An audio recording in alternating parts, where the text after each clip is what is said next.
এখন দুপুর ঠিক 2:30 আমি আর ছেলে বেরিয়ে পড়েছি কলকাতা পুস্তক মেলা, কলকাতা বই মেলা 2025-এর উদ্দেশ্যে। আজকে শেষ দিন, 9 ফেব্রুয়ারি। আজকে শেষ দিন, বইমেলার আজকে থেকে শেষ হয়ে যাচ্ছে। দুপুর 12টা থেকে রাত 8টা পর্যন্ত বইমেলা চলছে। আমরা নেমে পড়েছি করুণাময়ের কাছে, বইমেলার ঠিক সামনে, রাস্তার ওপারে আমাদেরকে যেতে হবে। 1 নম্বর যে গেট আছে সেটা দিয়ে ঢুকবো, সেরকমই কিন্তু ইনস্ট্রাকশন আগে থেকে পেয়েছি। যে বইটা সংগ্রহ করতে চলেছি সেখানে আমার ছোট দিদির লেখা একটা অনুগল্প আছে। আরও কয়েকটা বইতে বেরিয়েছে, কিন্তু সবকটা বইয়ের নাম আমি জানি না, তাই একটা আপাতত কালেকশন করব। তো এই 1 নম্বর গেট দিয়ে ঢুকে পড়ছি।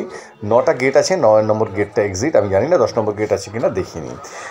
পরপর প্রচুর পরিমাণে বিভিন্ন পুস্তক প্রকাশনী যারা আছেন, সেই প্রকাশনীদের বিভিন্ন স্টল, দেশ বিদেশের অনেক স্টল আছে, সেগুলো আমরা সবই ঘুরে দেখব। আপাতত এই যে পাশটা এই ফুড কোর্টগুলো আছে, অর্থাৎ খাবারের যে স্টলগুলো আছে, এই পাশ দিয়ে হেঁটে চলেছি। আমরা যাব 481 নম্বর স্টলটায়, 481, 481, আনন্দ পাবলিশার্স। কোথায় সেটা খুঁজে বার করার চেষ্টা করব। আপাতত এখান দিয়ে হেঁটে যাচ্ছি।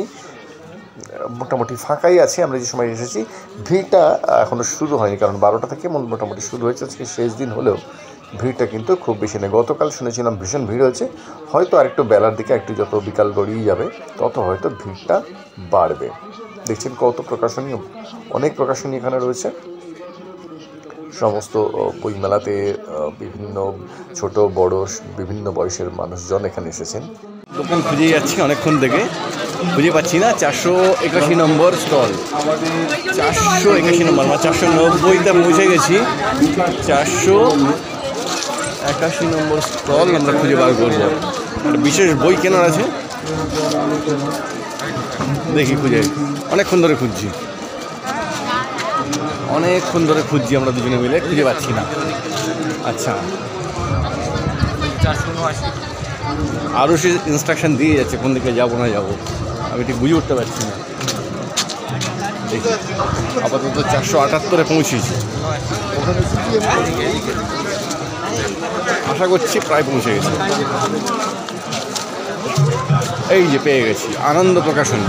অনেকক্ষণ ধরে খুঁজছি আনন্দ প্রকাশনী এইখানে। মুশকিলটা হলো কোন বইতে বেরিয়েছে সেইটা আমাদের এবার একটু জানতে হবে। কারণ যার লেখাটা আমরা কিনবো বলে এসেছি, তাকে একবার ফোন করে দেখি, তারপরে আবার কথা বলছি। ফোন করে জেনে নিয়েছি কোন বইটা, বইয়ের নাম জেনে নিয়েছি, কিনে নিয়ে আসি, তারপরে আবার কথা বলছি। দেখি বই বার করো।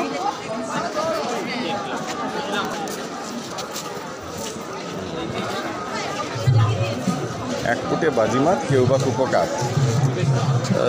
কি আছে? বিনোদন সাহিত্য পত্রিকার আন্তর্জাতিক কলকাতা বইমেলার শিশু কিশোর সংকলন, সম্পাদক সুশান্ত ঘোষ। এই যে অনুগল্প রয়েছে, অনুগল্পে কত 305 নম্বর পৃষ্ঠাতে এই যে রয়েছে মধুমিতা পাল। বার করো বাবা। 305 হুররে কেল্লাফতে গল্প।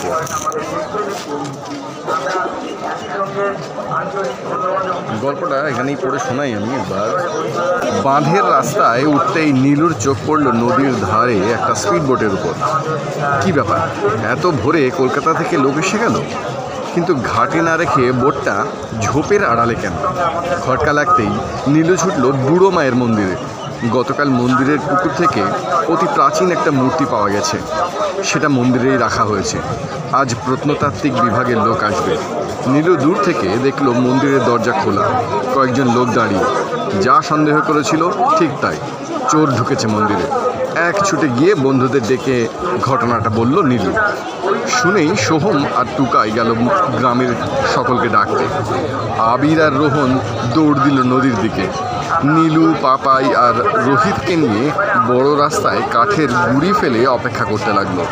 চোরের দল কিছুই টের পেল না। বেটারা ভারী সেই মূর্তি নিয়ে গুড়িটার কাছে আসতেই নীলুদের দলটা ঝাঁপিয়ে পড়ল। কিন্তু অন্ধকারে কেউ লক্ষ্য করেনি একজনের হাতে দোনালা একটা পিস্তল। ফায়ার করতেই নীলুরা সরে গেল, আর সেই সুযোগে চোরের দল চম্পট দিল নদীর দিকে। এমন সময় নীলু এক হাত বাঁশ ছুঁড়ে মারল পিস্তলধারীকে লক্ষ্য করে। হোঁচট খেয়ে পড়লো লোকটা, আর পিস্তলটা গেল ছিটকে। ওদের উল্টো দিক থেকে গ্রামবাসীরাও এসে ঘিরে ধরলো। সাঁড়াশির প্যাচে পড়ে দিশাহারা চোরের দল ঝাঁপ দিল নদীতে। ততক্ষণে আবিররা বোটটাকেও সরিয়ে দিয়েছে, ফলে গোটা দলটাই ধরা পড়তেই নীলুদের টিমটা চিৎকার করে উঠল, হুররে কেল্লা ফতে। আপাতত একটা বই কেনা হয়ে গেছে, 500 টাকার বই 200 টাকা নিয়েছে ডিসকাউন্ট দিয়ে। এখন আরও কিছু একটা বই দেখেছে, সেটা আমাকে বললো কিনবে, তারপরে দেখা যাক খেয়ে দিয়ে বাড়ি ফিরবে। দেখো কি বলুন, AI স্নেক অয়েল,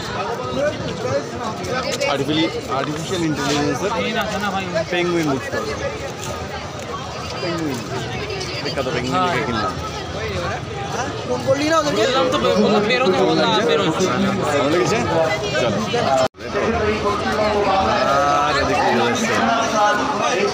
পেরু আর ওটা স্পেন।